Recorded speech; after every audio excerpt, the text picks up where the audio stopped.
생각이 바뀌면 수익이 보인다. 역발상 투자의 문현진 멘토입니다. 자, 오늘도 많은 종목들이 급등이 나오고 많은 종목들이 급락이 나오고 있는데요.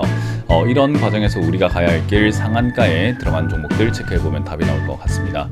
도움되신다면 좋아요와 구독 그리고 알람 설정까지 반드시 부탁드리면서 바로 출발을 해보도록 하겠습니다. 자, 그리고 이번 주는 온라인 강연만 있죠. 내일 오후 12시에 제가 온라인 강연 준비했으니까요. 많은 분들 참석하셔가지고 주식시장에 대한 견해를 또 배워가시면 어떨까라는 조언을 드려보도록 하겠습니다. 자, 일단 오늘 시장을 바라보게 되면요, 반등이 계속 이렇게 나오고 있는데 굉장히 힘겹게 올라가는 듯한 모습을 보여주고 있습니다. 역시나 삼성전자가 상승폭이 조금 이제 둔화가 되어 가고 있고, 그리고 올라갈 폭이 많지 않다라는 것을 염두에 볼 때 아직까지는 이 상승이 거센 상승이다라고 말씀드리기는 조금 어려운 부분이죠. 특히나 이제 외국인들의 매수세가 조금 눈에 띄긴 합니다. 그래서 외국인들이 단기적으로 들어오고 있는지 장기적으로 들어오는지를 체크해봐야 되겠지만, 일단 이 외국인들의 순매수세는요, 9월 이후, 작년 9월 이렇게 떨어졌던 이후로 해서 지금까지 약 10조 정도 매수가 되어가고 있기 때문에 이 아랫자리에서 매집이 되어가고 있는 물량이겠구나라고 예상이 되죠. 그렇기 때문에 이제 그런 걸 예상을 한번 해볼 때 여기가 바닥이 될 건 맞는 것 같은데, 바닥을 이렇게 만들 것인가 밑으로 뺐다가 올라가면서 만들 것인가에 대한 문제가 남아있을 것 같아요. 그래서 지금은 약간 과한 기대감들을 많이 만들어 놓고 있죠. 증시에 대해서 금리 인하에 대한 기대감들도 막 솔솔 나오고 있고, 경기 침체 피해갈 수 있다 또는 경기 침체가 반영이 되었다라는 그런 기대감들도 계속 형성되어 가고 있는 것 같습니다. 그래서 기대가 큰 만큼 실망도 큰 법이 될 수 있거든요. 그래서 저는 명절 이후로 약간 주춤거리거나 출렁거리는 현상이 나타날 수 있다고 봅니다. 그래서 지금 이 자리에 따라 붙는 것이 좋은 자리가 아니라 밑으로 빠져내려가고 난 다음이 좋다라고 생각이 드네요.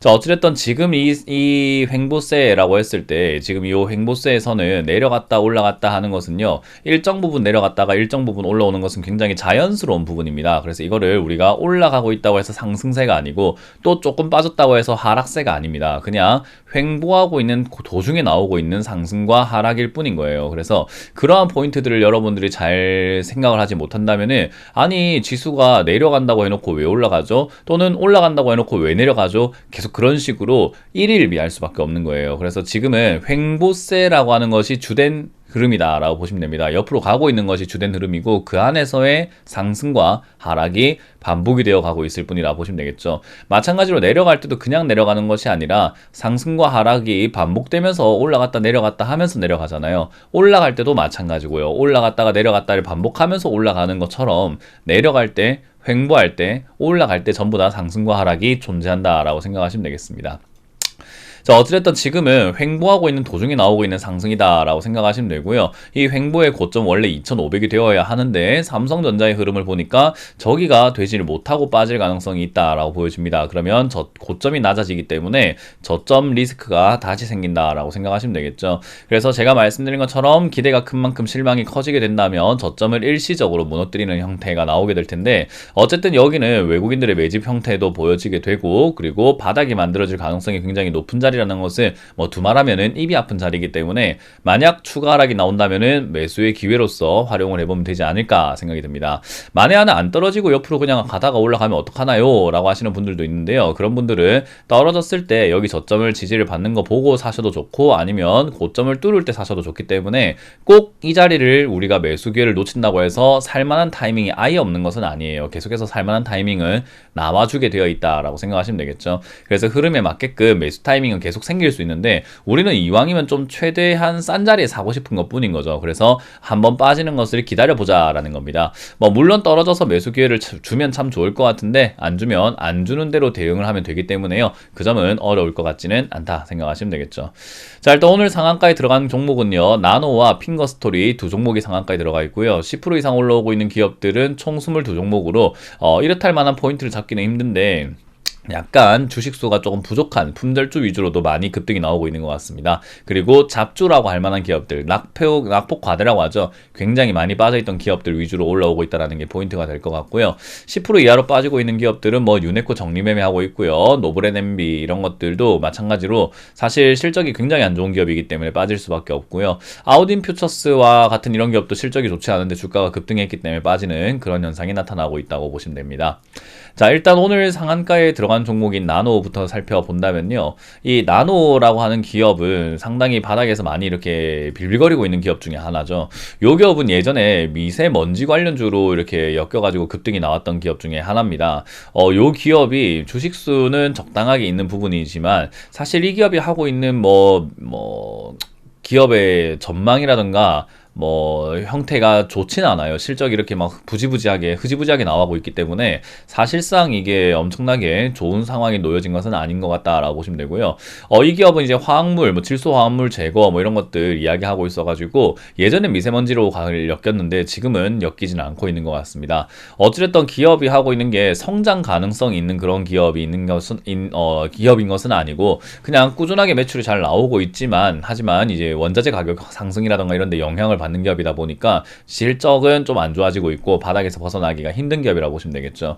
최근에 이제 티타늄 광맥을 찾았다라고 해가지고 강원도 태백 쪽에서 꿈의 소재로 불리는 티타늄 광맥을 찾았다라는 이야기가 나와가지고 얘가 급등이 나왔어요. 그래서 얘가 이제 촉매 제품 제조 판매를 하다 보니까 티타늄 가지고 여러 가지 제품 만들 수 있지 않을까라는 그런 약간 쓸데없는 기대감으로 급등이 나왔는데 그냥 많이 빠져 있다 보니까 이런 식으로 일시적인 급등이 나왔다 생각하시면 되고 엄청난 상승이라고 보긴 좀 힘들 것 같고 엄청난 상승을 예고하는 것 같지는 않습니다. 그래서 들고 계시는 분들은 사실 매력 없는 기업에 투자하고 계신 거거든요. 그래서 사실은 이런 기업들은 싸게 사가지고 비싸게 팔아먹는 게 제일 좋은데 이 종목은 1,000원까지 떨어진다라는 것을 특징을 생각해 볼 때 2,000원대는 비싸고 1,000원대는 싸다라고 생각해 볼 수 있겠죠. 그래서 싸게 들고 있으면 이렇게 이상급등 현상으로 수익을 낼 수 있는 그런 기업일지도 모른다. 하지만 장기로 가져가기엔 애매하기 때문에 사놓고 기다리는 게 별로 좋은 기업은 아니에요. 그래서 이거는 반등 나왔을 때 1,600~1,700원에서 정리하시는 것을 추천드려 보도록 하고 이런 기업보다는 좀 더 다른 기업에 투자하시는 것을 말씀드려 볼 수 있겠네요. 자, 그리고 핑거스토리가 급등 나왔습니다. 여기 이제 오늘 뉴스가 있어가지고 급등 나온 것 같지는 않아요. 그냥 신규 상장 테마이기도 하고 주식수가 많지 않은 품절주기 때문에 신고가, 과거의 전고점을 뚫으면서 신고가 영역으로 들어가면서 오늘은 시세가 나온 것 같습니다. 이렇게 올라오게 되면 어디까지 올라갈지를 정확하게 말씀드리긴 힘든데 아마 내일 상한가가 풀리면서 끝나지 않을까 싶어요. 왜냐하면 이런 테마들은 오래 가질 못해요. 장세가 흐지부지할 때 이런 식으로 이상급등 현상이 나오게 되면은 막 상승세가 막 쭉쭉쭉쭉 이어가는 것보다는 약간 올라가다가 그냥 바로 뻗어버리는 경우들이 좀 많이 있습니다. 그래서 이 기업을 너무 큰 기대를 가지면서 투자하시는 것보다는 저는 개인적으로는 들고 계셨던 분들이 지금까지 들고 계셨던 건 참 용한 거예요. 이렇게 빠져내려갔는데도 불구하고 막 튀어 올랐다가 빠졌다가 하는데도 불구하고 들고 계셨던 것은 용하다. 그래서 이거는 그냥 들고 가신 분들은 참 잘했으니까 수익을 챙겨내시면 되겠고 그게 아닌 분들은 신규로 들어가는 것은 금물이다 라는 거 명심하시면 좋겠습니다.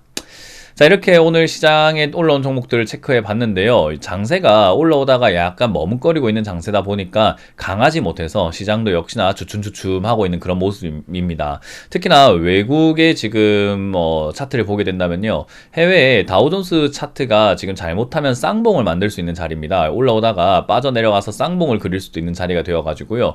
여기서 이제 전고점인 34,500포인트 언저리를 뚫고 올라가지 못한다면 쌍봉 형태를 그리면서 빠질 수 있으니 약간 지켜봐야 되는 장세가 된 것 같아요. 그래서 제가 계속 말씀드리는 게 명절 이후를 보자라고 하죠. 그래서 명절 전에는 우리가 딱히 움직일 만한 신호탄이 나올 것 같지는 않습니다. 아마 명절 이후에 시장 흐름과 방향들을 조금 체크해 볼 수가 있지 않을까 싶으니까요. 조금 더 관망하는 자세로 지켜본다면 시장 방향성 좀 볼 수 있을 것 같습니다. 이제 바닥이 만들어질 것 같긴 해요. 누구나 그렇게 느끼고 있고 누구나 그렇게 이야기를 하고 있습니다. 근데 누구나 알 수 있는 바닥은 바닥이 아닐 때가 많아요. 그래서 저는 개인적으로 지금 눈에 보이는 이 바닥이 바닥 같아 보이기도 하고 바닥이니까 사야 될까 싶기도 하지만 그래도 조금 더 조심스럽게 2년 동안 하락을 두드려 맞은 만큼 아직까지 방심하기엔 좀 이르다라고 말씀을 드리면서 마무리 짓도록 할게요. 자, 지금까지 역발상 투자의 문현진 멘토였습니다. 고맙습니다.